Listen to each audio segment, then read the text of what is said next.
So after the loss to James Toney, you moved up to super middleweight. Was there a reason why you moved up in weight? Yeah, because not to make no excuses.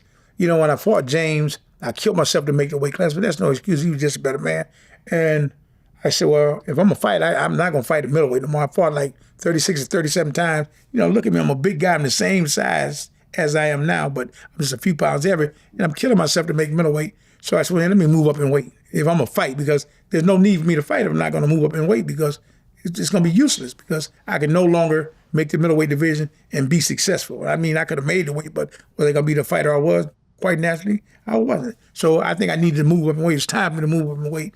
And I think I fought one fight, and I want to say I fought Randall Yonkers. We fought at the Mirage in Las Vegas. And you know, I signed with Don King, and he told me, like, well, I can't win the fight for you, but if you win the fight, I guarantee you'll be fighting Victor Cordoba in the next fight for the super middleweight championship of the world. So I went out and stopped the kid, Randall Yonkers, in the 10th round, and, you know, was put in position to fight the kid, Victor Cordoba, and that's what ultimately happened. And I became the super middleweight champion. So after I lost my middleweight championship to James Toney, I think I went without being champion for about maybe a year or whatever. That made me feel better. And I felt much better fighting 168 pounds too.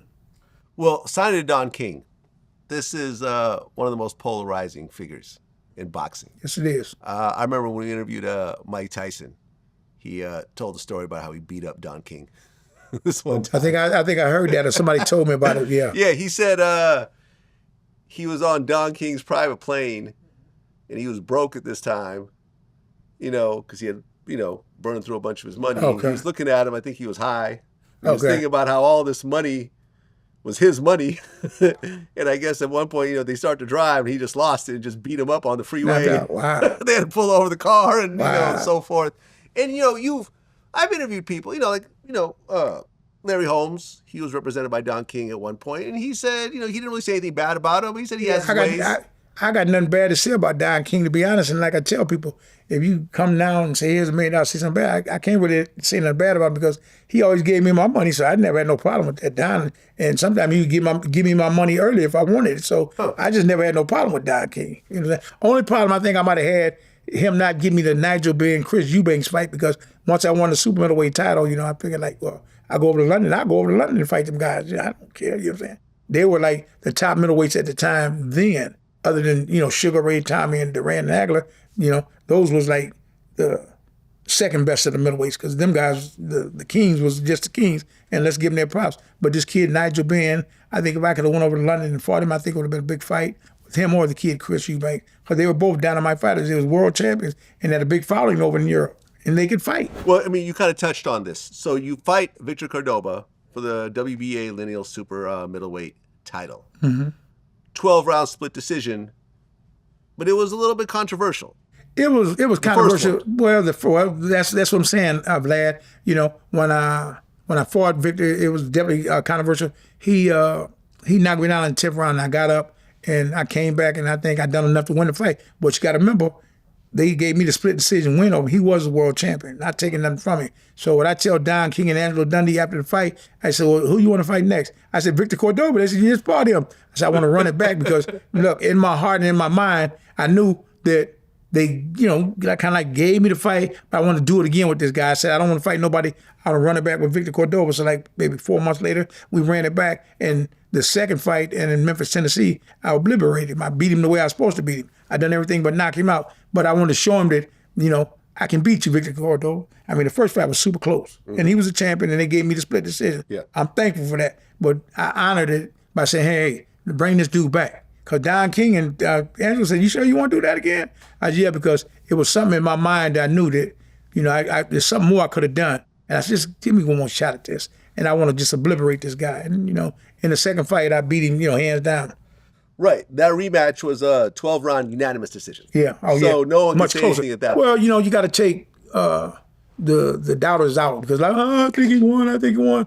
You got to eliminate that. You know what I'm saying? The only way you eliminate that is get back in the ring and you prove it. You don't just profess with your mouth. You prove it with your action. And the second time after I beat him the second time, he even told me, he don't even speak English. He said, you win the fight this time. But it was all good, you know, because you know, it was something I think I needed to do.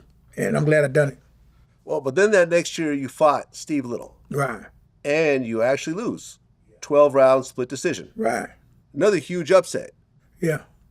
Well, I don't really think I lost a fight, but that's what the judges said over in Germany, and that's what it was, and no excuses. I mean, they said he won, but I couldn't understand why he won, but he won, and let's not take nothing from him. After that, you fly to Ecuador to fight Frankie Lyles. Mm-hmm. You end up losing. Another fight I thought I won, but, that's how the judges seen it that way. And, I've never been an excuse maker, you know what I'm saying? When I win, when I lose, I do whatever. I just like, hey, okay, well, I just got to work a little bit harder, you know what I'm saying? Because there's no time for no pity party. Right. It was a unanimous decision in the 12th round. Yeah. So you had a bunch of other fights. I think you had like 9 consecutive wins. Mm-hmm. And then you got a title shot again versus Graciano Racciani. Yeah. For the WBC light heavyweight title. 12-round split decision. You lose again. And you actually felt like you won that fight. Well, it was kind of crazy. I mean, my manager at the time, Dan Goosen, he was filing a lawsuit against the WBC to protest a bad decision. But, I'm a firm believer in that, I fight, I want to win fights inside the ring. I don't want to do it through the court system because, you just want the judges to be fair. But unfortunately, they're not always fair, and we see that a lot.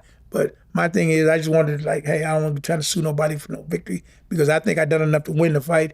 And I think the fans over in Germany seen I done enough to win the fight. And it was kind of weird. After the fight, we in the room, talking to the media, me and Joe Goosen, we the only one up there on the podium. Racciani and others, people nowhere around, you know what I'm saying? I'm like, it's kind of strange, but it is what it is, man. And we felt we won the fight, but unfortunately, they took the fight. But, thank God for a guy by the name of Mr. Jose Suleiman. Unfortunately, he wasn't in Germany that night. He had some family issues that he was dealing with in Mexico City. And he told me if he'd have been there, they would have never let it happen. He said that would have never happened. But it was just, they done what they wanted to do. In between rounds, I mean, this is public knowledge. In between rounds, the German referee is going over to the corner. Hey, he's behind on the card. Yes. So, yes. I mean, so when I heard about all this stuff, I mean, like, did I want to, sue or whatever? I mean, I'm like, it's kind of weird. I mean, they allowed this to transpire. But Mr. Jose Suleiman, he gave me an honorary light heavyweight championship belt, and I'm really thankful for that. And his son, Mauricio Suleiman. Yeah, I mean, that was crazy because... past crazy. Like you said, in the middle of the fight, they gave Rajani's corner the actual judges' scores. They were in which gave instructions. him an unfair advantage. Yes, it is. So then, 3 months later, WBC said that he was not the champion. He had to sue to get the belt back. And then in 2021, way later, the WBC told you that they had found irregularities in the bout and they were sending you a world title belt. So you actually got the world title belt. Exactly. Way later. Way later. My God, this was 98, so this was like 23 years later? Exactly. That's what I was shocked myself. 23 years later, you get a belt. Exactly. Isn't that just sort of wild? I mean, hey, man, I ride with the punches, man. I don't make no excuses. I mean, I'm thankful for it, but unfortunately, I wish I could have got it back in 98 when I beat the guy fair and square, you know what I'm saying? But unfortunately, I didn't. Well, you were supposed to fight him like way, way later, but then he died. Oh, exactly. That's what happened. Yeah. And he got hit that was by a tragic. car. You know what I'm saying? Yeah. It was tragic. Yeah. He got hit by a car, so that was, the end sad. of that. And we don't want to speak ill of it. No, not at all. Yeah. Not at all. And it wasn't his fault that they were cheating. And No, so it forth. wasn't. Yeah. No, it wasn't. Because it was weird because Joe Goosen told me, like, the 12th round, he's going to go out there and just hands up, chin down, and just keep doing what you're doing. Keep putting your shots together. There's no reason for you to go out there and try to knock him out. I mean, you're comfortably ahead in our minds. That's what we anticipated. Just go out there and just, do what you do. You know what I'm saying? And we done that. And so I remember Joe saying at the end of the 12th round, he said, well, go out and go collect your 3rd world championship belt. And I go out there and they get this guy a split decision. I look like what? But hey, it's boxing. Okay, so then you fought Vincent Duran? Yeah, I think that's the name. 10-round unanimous decision. Mm-hmm.